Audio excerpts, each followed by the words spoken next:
To understand Buddy Dieker, you have to look past the fact that he starts the show as a sick old man living in a basement. If you really pay attention to the timeline of his life and the clues scattered throughout the show Ozark, you realize that Buddy is actually the most experienced criminal in the entire series. He isn't just a landlord or a friend to the Byrde family. He is a living piece of history who connects the old world of organized crime to the new, messy problems that Marty and Wendy bring to town.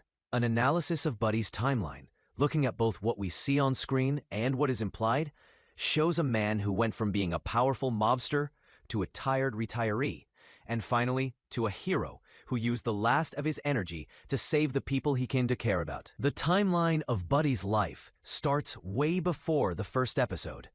We don't get to see this part, but we can figure it out based on how other people treat him.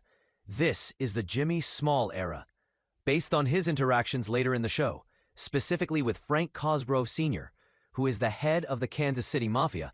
We know that Buddy was a big deal. When Buddy walks into a room, people like Frank, who usually looks down on everyone in the Ozarks as hillbillies, show him immediate respect. You don't get that kind of respect just by being old. You get it by being dangerous. So the first real phase of his life was likely spent in a big city, probably Detroit or Kansas City, working as a high-level enforcer or a decision-maker for the mob. He wasn't just a grunt, he was someone who made deals. This is important because it explains why he has so much money. When the Byrdes find him, he is living in a massive house on the lake. A normal-tooled man with a bad heart doesn't buy a house like that unless he has a lot of cash stashed away. This part of his life was defined by power and violence, but also by a code of honor. In Buddy's day, if you made a deal, you kept it. This is a huge contrast to the way the Snells or the Navarro cartel operate, where everyone is constantly lying or backstabbing each other. The next major part of the timeline is what I'll call the retirement. At some point, maybe 10 or 15 years before Marty shows up, Buddy decides to leave the city. He moves to the Ozarks. Historically, the Ozarks was a place where criminals would go to hide out or retire because it was hard for the FBI or city police to track them there. But Buddy didn't just move to a random cabin. He moved right next door to the Snells. This is a really important detail that tells us a lot about Buddy's character. Jacob and Darlene Snell are crazy. They kill anyone who disrespects them or comes too close to their heroin business. Yet, Buddy lived next to them for years and stayed alive. This implies that Buddy and the Snells had some kind of understanding or treaty. Jacob Snell probably knew who Buddy was or who Jimmy Small was and decided he was too dangerous to mess with. Or maybe they just respected him because he kept his mouth shut. During this time, Buddy became the old man of the lake. He let his health get worse and basically isolated himself. He was waiting to die, surrounded by the water and his memories, probably bored out of his mind. This boredom is exactly why the next phase of the timeline happens. This is the landlord phase. When Marty and Wendy Byrde come to look at the house, Buddy is just sitting there. He makes them a weird offer. They can buy the house for a cheap price, but he gets to live in the basement until he dies. On the surface, this looks like a lonely old man who needs money. But analytically, I think Buddy saw something in Marty. He recognized the look of a criminal who was in over his head. Buddy moving into the basement is the start of his redemption. For a while, he just watches them. He listens through the vents. He is vetting them, figuring out if they are trustworthy. He realizes pretty quickly that Marty and Wendy aren't just normal rich people. They are laundering money. Instead of being scared, Buddy seems almost excited by this. It reminds him of his old life. He stops being just a roommate and starts becoming part of a team. He realizes that this family is fighting for their lives, and for the first time in years, Buddy feels like he has a purpose again. A huge part of this timeline is his relationship with the kids, especially Jonah. This is the mentor phase. Buddy sees that Jonah is weird and lonely, but also smart and brave. Buddy decides to take Jonah under his wing. He teaches Jonah things that Marty can't. Marty tries to solve problems with a calculator. Buddy solves problems with action. He teaches Jonah how to shoot a gun. This is a big turning point for Jonah. Before Buddy, Jonah was just a scared kid. After Buddy, Jonah starts to understand how the world really works. When Buddy takes Jonah hunting, or explains that he is dying, he is teaching Jonah that death is a part of life. He makes Jonah tougher. It's almost like Buddy is passing the torch to him. He knows that Jonah is the only one in the family who has the guts to do what needs to be done. Without Buddy, Jonah might have fallen apart, but because of Buddy, Jonah learns to stand his ground. This relationship is arguably the most important one Buddy has in his final years. It gives him a legacy. As the show goes on, Buddy's health gets worse, but his influence gets bigger. This leads to the diplomat phase. There is a specific scene that proves everything about Buddy's past.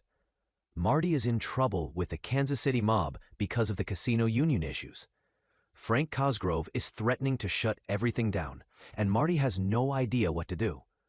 Buddy, who can barely walk at this point, tells Marty to drive him to the club. This car ride is symbolic. It's Buddy stepping back into his old skin. When they get to the club, Buddy walks in, and the reaction is immediate.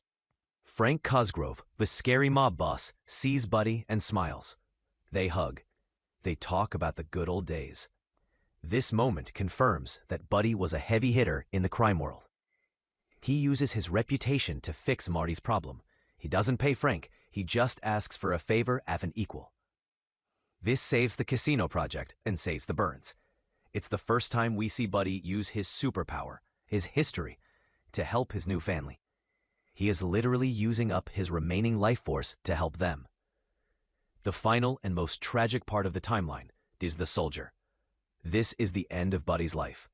The deal between the cartel and the Snells is falling apart because the Snells refuse to stop growing poppies. The Snells are stubborn, and their stubbornness is going to get everyone killed. Buddy is dying. He knows he only has a few days or weeks left. He decides to spend those last moments doing one final job. He comes up with the plan to burn down the Snells' poppy field. This is a military operation. He guides Wendy on what to do. They drive out to the farm at night.